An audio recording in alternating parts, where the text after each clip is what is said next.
not going to be able to touch everything. The only way that you're going to create communities where there's a lot of bicycling and a lot of walking is to have it happen automatically. So it becomes part of the institutional mission of transportation agencies. It becomes something that routinely happens.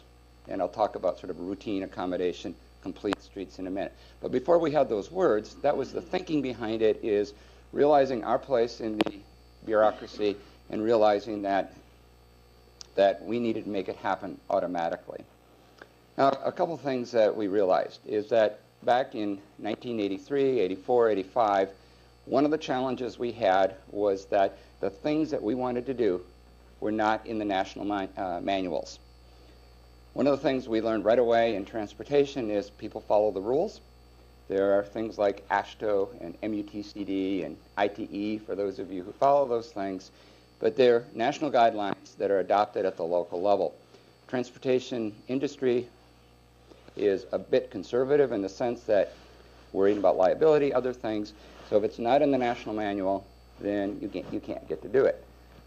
The chicken and egg problem is if you don't have examples of doing it, the national level won't change.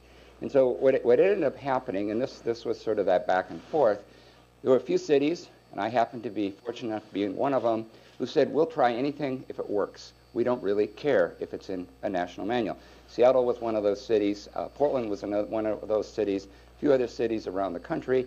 And so those of us who were interested in this particular topic gravitated there because we knew that we had to create successful local models if we were going to be able to change things on the national level.